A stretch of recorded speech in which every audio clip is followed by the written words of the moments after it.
কাজে বের হচ্ছি, তোমরা আমার সাথে থাকো। আমি কোথায় যাচ্ছি সেগুলো সম্পূর্ণ তোমাদের সাথে আমি শেয়ার করব। সকাল সকাল কত জ্যাম দেখো,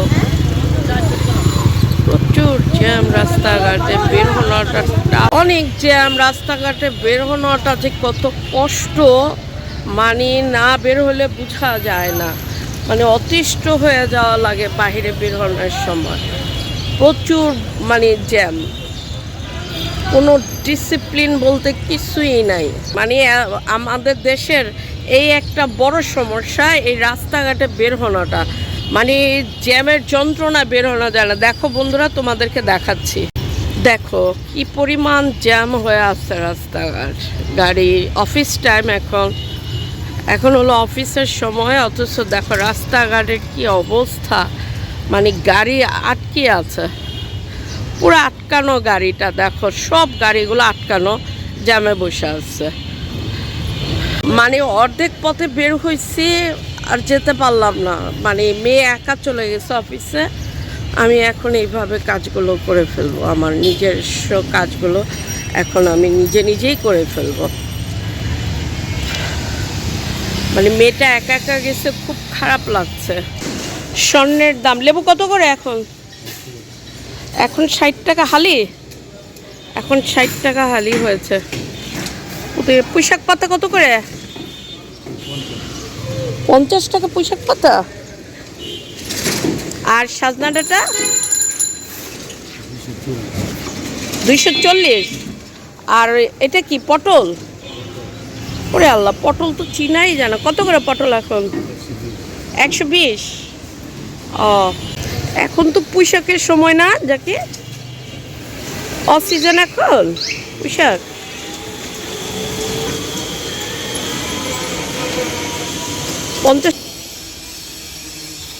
এই যে ঘরে পৌঁছে গেলাম,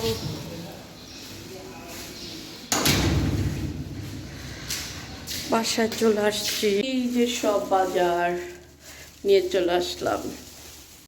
আলহামদুলিল্লাহ ঘরে এসে পৌঁছলাম, অনেকগুলো কাজ ছিল, সে কাজগুলো সারলাম, সাথে বাজারও নিয়ে আসছি।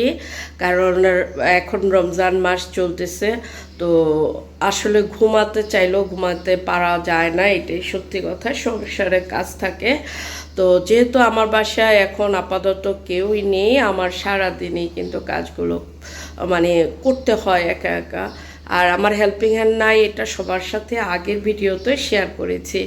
তো চলো আজকে আমি কি করি, বাকি কাজগুলো সেগুলো তোমাদের সাথে শেয়ার করব। বাসায় বসে আজকে নিচে রান্না করব না, মানে কোটা বাচ্চা করব না, উপরে বসে মানে কোটা বাচ্চা করছি ডাইনিং টেবিলে, কারণ নিচে বসতে অনেক খারাপ লাগছে। আর মাছ ভুনা করা আছে, শুধু আজকে পুঁই শাকটা নিব সাহারির জন্য। আলুটাকে আর কাটবো। বন্ধুরা, আমার খুব ভালো লেগেছে যে তোমরা আমাকে লাইক করার জন্য মানে আমাকে এগিয়ে যেত, যে পরিমাণ ভালোবাসা তোমরা আমাকে দিয়েছো, তার জন্য তোমাদের সবার কাছে আমি আন্তরিকভাবে ভালোবাসা জানাচ্ছি এবং তোমাদেরকে ধন্যবাদ জানাচ্ছি যে তোমরা এত সুন্দর করে আমার চ্যানেলটাকে 51টা সাবস্ক্রাইব করে দিয়েছো, মানে 51 জন বন্ধু হয়ে গেছো আমার পরিবারের সাথে। তার জন্য তোমাদের সবাইকে অসংখ্য অসংখ্য ধন্যবাদ। আসলে আমি ইউটিউব সম্পর্কে তেমন, দেখো আলুটা পুরো পচা,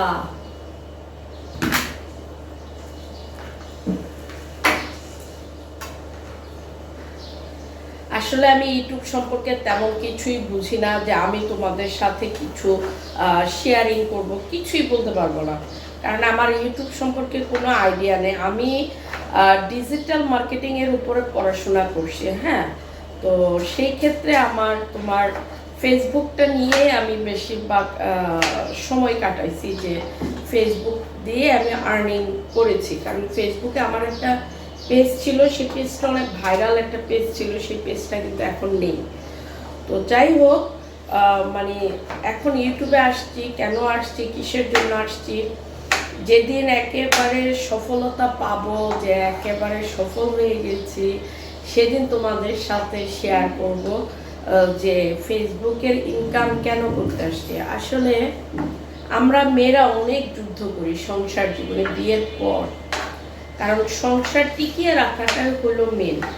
তুমি যদি সংসারটাকে ভালোবাসো এবং সংসারের ভিতরে থাকা পার্সনগুলোকে ভালোবাসো, তাহলে তোমার অনেক পরিশ্রম করতে হবে। আর তুমি যদি জীবনে মানে নিজেকে ভালো রাখতে চাও, তাহলে অবশ্যই মেয়েদেরকে বিশেষ করে বলবো যে নিজেকে যদি ঠিকই মানে সংসার জীবনে ঠিক রাখতে চাও, তাহলে অবশ্যই তোমাকে কিছু না কিছু করতে হবে, নিজের পায়ে নিজে দাঁড়াতে হবে, ইনকাম করতে হবে। আজকে আমি সেই পর্যায়ে একটা মানুষ, আমার ইনকাম করতে খুব ভালো মানে ইচ্ছা ছিল যে আমি কখনোই ইনকাম করব না, কিন্তু পরিস্থিতি আমাকে তৈরি করছে যে আমার ইনকাম করতে হবে, আমার নিজের টাকা পয়সা, নিজের খরচের টাকা সব কিছু নিজেরই করতে হবে। তো যার জন্য আজকে আমার কিন্তু এই ইউটিউবে আসা। শুনেছি ইউটিউবে মোটামুটিভাবে গাইডলাইন পরিশ্রম করলে মোটামুটি সফলতা পাওয়া যায়। তাও আমরা তো এখন হাউস ওয়াইফ, চাকরি করার বয়সও নেই, তাই এই ইউটিউবটা বেছে নিয়েছি যে ইউটিউব থেকে ইনশাআল্লাহ তোমাদের ভালোবাসা থাকলে আশা করি যে আমি অনেক দূর যেতে পারবো ইনশাআল্লাহ। তোমরা সব সময় আমাকে ভালোবাসা দিবা এবং আমিও তোমাদের পাশে থাকবো, তোমরাও আমার পাশে থাকবে। আমরা সবাই যারা আমরা হাউস ওয়াইফ আছি, সংসার জীবনের যারা আমরা স্ট্রাগল ওমেন আছি, যে আমরা সংসার ক্ষেত্রে অনেকটা স্ট্রাগল করি নিজেদের আর্নিং করার জন্য, তারা অবশ্যই আমার পাশে থাকবা, যাতে আমরা একে অপরের সহযোগিতা নিয়ে যেন ইউটিউব থেকে আমরা ইনকাম করতে পারি।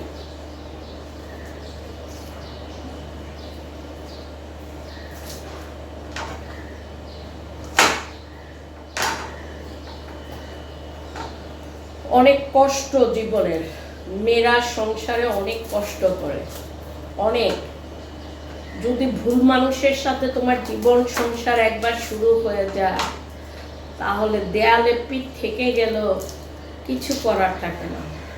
দেয়াল ভেঙে পড়ে যাবে, তাও কোনো শব্দ হবে না। আমাদের বাঙালি সমাজের মেয়েদের এমন অবস্থা যে আমাদের বুক ফাটে তো মুখ ফাটে না, আর কি একটা প্রবাদ আছে না যে বুক ফাটে তো মুখ ফাটে না। যাই হোক, আল্লাহর কাছে শুধু এতটুকুই চাই যে আমরা মেয়েরা যারা মানে কনজুগাল লাইফ বলো আর নর্মাল লাইফে বলো, আল্লাহ যেন সবাইকে ধৈর্য শক্তিটাই বেশি দেয়। কারণ ধৈর্য শক্তি না থাকলে কখনোই তুমি সাকসেস হতে পারবে না, হ্যাঁ, আর সংসারও টিকায় রাখতে পারবে না। এটা সব সময় মাথায় রাখবে যে ধৈর্য অনেক বড় কিছু। একটা ধৈর্যের কারণের জন্য তোমার জীবনটা পার করে দিতে হবে, কিন্তু তারপর যে জেনারেশনটা তোমাকে স্মরণ করবে যে তুমি ধৈর্যের ফল কতটা ভালো হইতে পারে। হয়তো এই দুনিয়াতে তুমি পাবে না, অন্য দুনিয়াতে তোমার জন্য এর চেয়ে বড় কিছুই থাকবে।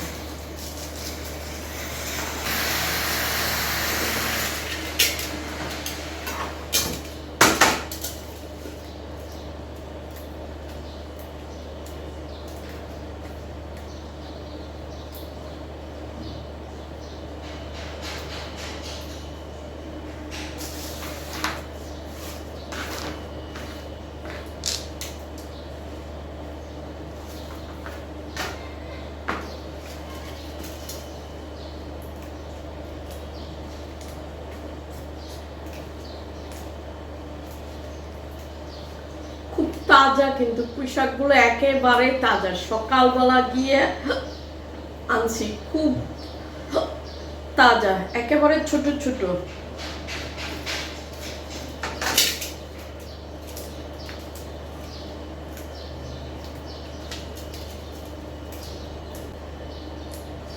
মানুষ বড়ই স্বার্থপর রে, বড়ই স্বার্থপর, বুকের ভিতর যতন করে ভাঙে যে অন্তর।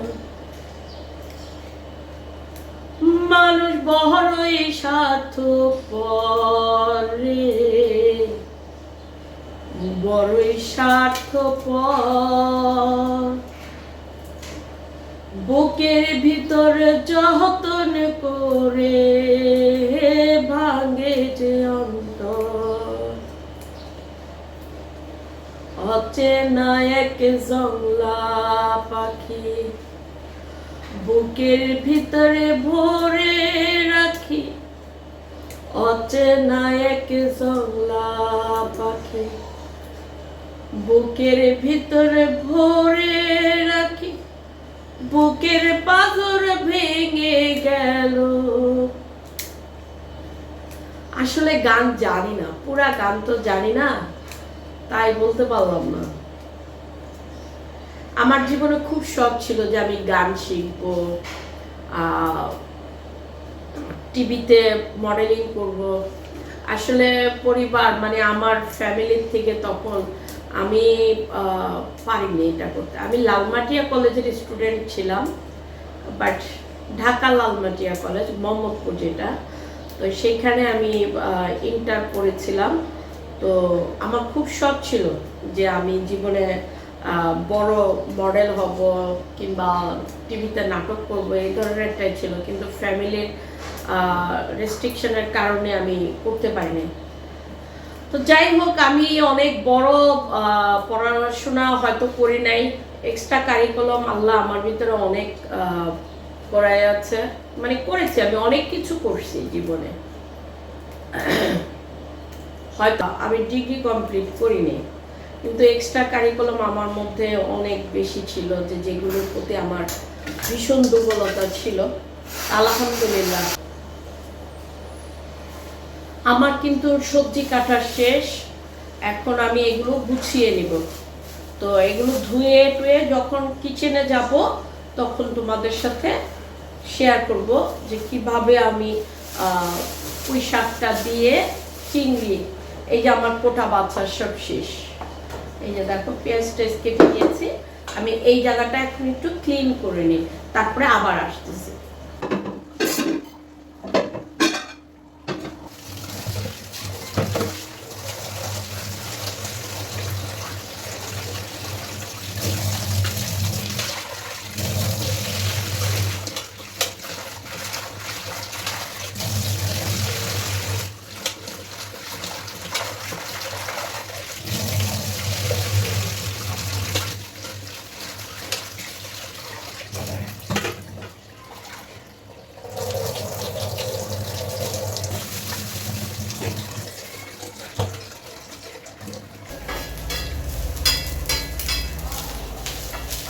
আজকে ছোট চিংড়ি দিয়ে একটু ভর্তা করব। ছোট চিংড়ি একবার তাজা চিংড়ি মাছ নিয়ে আসছি, সেগুলো দিয়ে ভর্তা তৈরি করব। বাজারে শুকনো মানে চিংড়িটা পাওয়া যায় ছোটটা, তো আমার এখানে আমি ছোট চিংড়ি আনছি, পুঁই শাক দিয়ে রান্না করব। তো যেগুলো একেবারে ছোট ছোট সেগুলো আজকে ভর্তা করে ফেলবো। এগুলো ছোট চিংড়ি, এগুলো ভর্তা করব। মাছগুলো ভর্তা করে নিব। তবে আমি পাটায় বাটতে পারি না, মানে শিল পাটা, আমি এটাতে বাটতে পারি না, আমি ব্লেন্ডারে ব্লেন্ড করে নেব।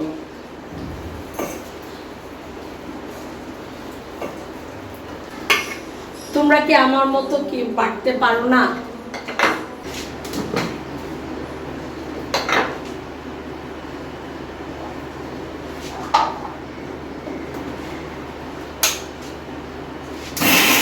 চিংড়ি ভর্তা হয়ে গেল।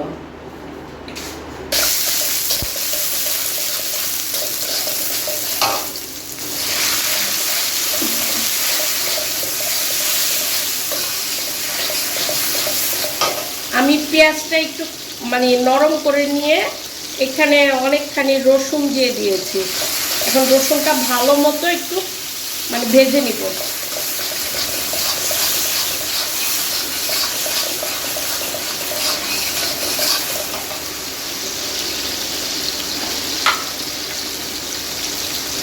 এখন হলুদ দিয়ে দিব,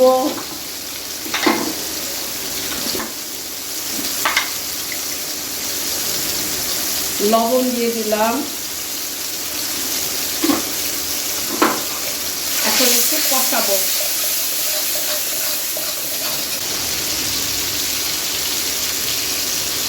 খুবই ছোট চিংড়ি, খুব ছোট চিংড়ি এখানে, এই যে দেখো ছোট, একেবারে ছোট চিংড়ি।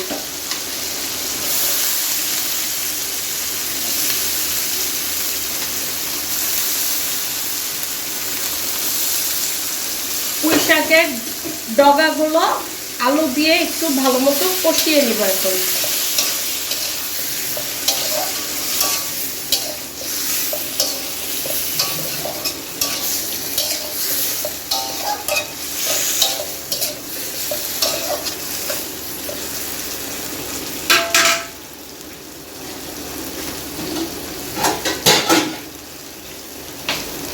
একটু ঢেকে দিব যাতে ডগাগুলো মানে ভালো মতো একটু সিদ্ধ হয়ে যায় আলুগুলোর সাথে।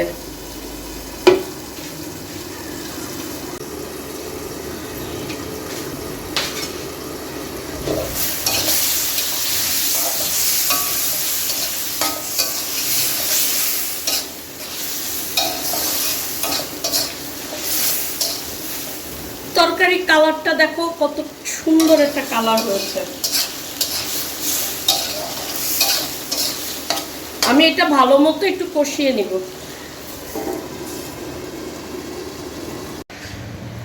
বন্ধুরা, তোমাদেরকে অনেক অনেক অনেক ধন্যবাদ যে আমার সাবস্ক্রাইব 51 জন হয়ে গেছে। আমি নতুন, আমি জানি না, কিন্তু তোমরা দৈনন্দিন যেভাবে আমাকে সাবস্ক্রাইব করে আমার চ্যানেলটাকে এগিয়ে নিচ্ছ, আসলে তোমাদের প্রতি অনেক অনেক ভালোবাসা থাকবে।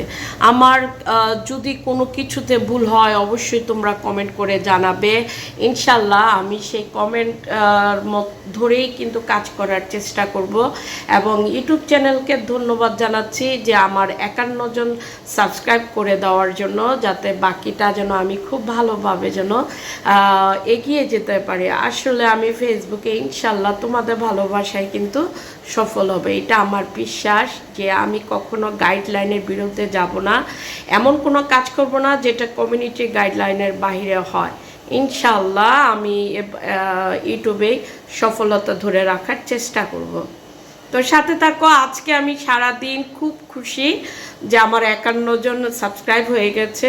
এখন যদি পারমিশন পেয়ে যায় লাইভ করার, ইনশাল্লাহ তোমাদের সাথে লাইভে আমার কথা হবে, কমেন্ট করব, কমেন্ট করে আমরা একে অপরের বন্ধুত্ব বাড়িয়ে নেব এবং এঙ্গেজমেন্ট এই ইউটিউবের অ্যালগোরিদমে যেন আমাদের সব কিছু যেন থাকে ভালো, এইটাই আমরা চাবো। তো তোমাদের ভালোবাসায় অনেক অনেক অনেক অনেক শুকরিয়া জানাচ্ছি। তো সাথে থাকো, পরবর্তীতে কি করছি সেটা তোমাদের সাথে শেয়ার করব।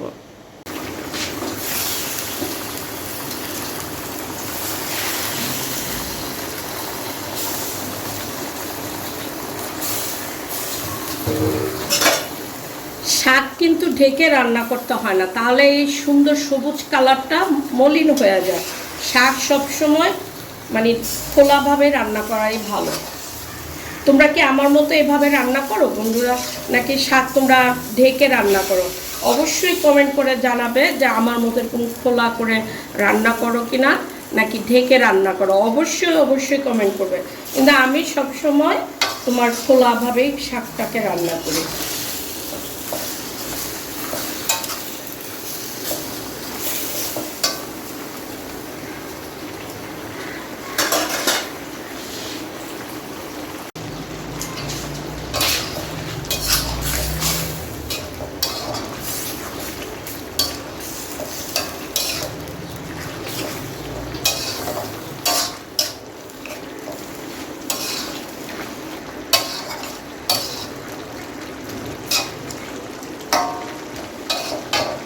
আমি কিন্তু এটাতে পানি দিব না, এই যে পুঁই শাকের পাতার যে পানিটা, এই পানি দিয়ে আমি এটাকে রান্না করব, তাহলে এটা মাখা মাখা মাখা মাখা সুন্দর করে হবে।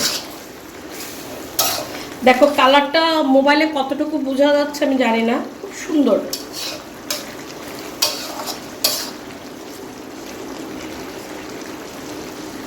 আমার তরকারিটা কিন্তু রান্না করা হয়ে গেছে, দেখো কত সুন্দর একটা কালার। আমার মোবাইলে বোঝা যাচ্ছে কিনা আমি জানি না, কিন্তু খুব সুন্দর একটা কালার এসেছে। তো রান্নার শেষ, এতটুকুই রান্না করব, মানে ঝোলটা রাখবো আমি। আমার কিন্তু রান্নার শেষ, আজকে বেশি কিছু করি নাই, শুধু পুঁই শাক রান্না করেছি চিংড়ি মাছ ছোটো ছোটো চিংড়ি দিয়ে আর ছোটো চিংড়ি দিয়ে ভর্তা করেছি। এটা সাহারের জন্য বেস্ট একটা খাবার, কারণ মাংস আছে, মাংস খেতে খেতে আমি হয়রান, অনেক প্রকার মাছও খেয়েছি, আজকে একটু শাক খাবো সাহারিতে। তো সাথে থাকো তোমরা।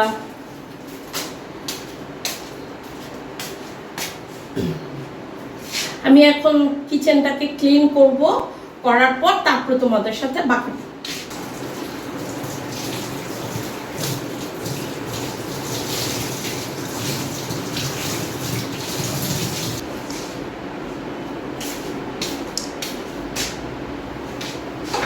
কিচেনের কাজ শেষ, আজকের মতো ভিডিওটা এখানেই শেষ করলাম। সবাই আমার জন্য দোয়া করবা, আমি যেন খুব ভালোভাবে ইউটিউব চ্যানেলে ভালোভাবে কাজ করে যেতে পারি। আমার সংসারটার জন্য অবশ্যই অবশ্যই দোয়া করবে, যাতে আমি মন দিয়ে ভালোভাবে আমার এই সুখের সংসারটাকে আমি আঁকড়ে ধরে যেন বাঁচতে পারি। আমার জীবনের সবচেয়ে বড় সম্পদ আমার এই ছোট্ট সোনার সংসারটা এবং আমার একটা কন্যা সন্তান, যেটার কারণের জন্যই আজকে আমার এই জীবন যুদ্ধ আমি করতেছি। আমার মেয়েটাকে নিয়ে আমি খুব জীবন যুদ্ধ করি।